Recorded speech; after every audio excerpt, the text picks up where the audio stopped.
Hello दोस्तों, basic knowledge centre में आप सबका स्वागत है।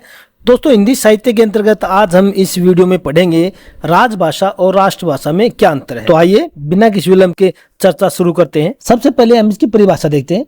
राजभाषा किसी देश का सरकारी कामकाज जिस भाषा में करने का कोई निर्देश संविधान के प्रावधानों द्वारा दिया जाता है उसे हम राजभाषा कहते हैं। राष्ट्रभाषा की परिभाषा पर गौर करते हैं।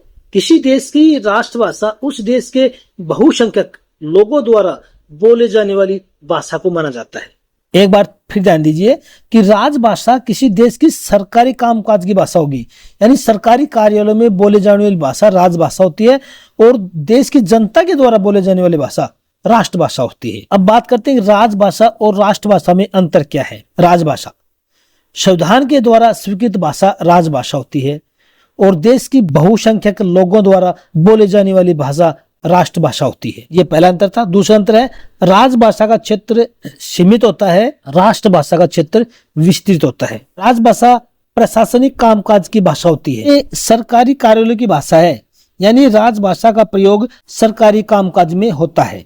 और राष्ट्रभाषा लोगों की संपर्क की भाषा होती है, इससे लोगों की भावनाएं जुड़ी होती है, यानी राष्ट्रभाषा आम जनता की भाषा होती है।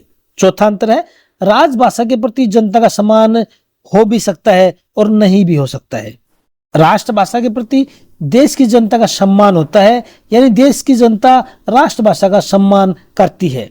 शादी विवाह, रीति रिवाज, परंपराएं सभी राष्ट्रभाषा के अंतर्गत ही आती है, यानी सभी ये परंपराएं राष्ट्रभाषा में ही होती है। पांचवा अंतर है राजभाषा औपचारिक है और राष्ट्रभाषा अनौपचारिक होती है। छठा अंतर है राजभाषा का महत्व राजनीतिक दृष्टि से अधिक होता है और राष्ट्रभाषा का महत्व सामाजिक, सांस्कृतिक और साहित्यिक दृष्टि से अधिक होता है। सातवां अंतर है राजभाषा में व्यवहार क्षेत्र में व्यापकता अधिक होती है और राष्ट्रभाषा में व्यवहार क्षेत्र में गहनता अधिक होती है। राजभाषा और राष्ट्रभाषा में ये अंतर थे। इस वीडियो में इतना ही। अगली वीडियो में फिर मिलेंगे, तब तक के लिए गुड बाय, नमस्ते, सलाम, सत श्री अकाल।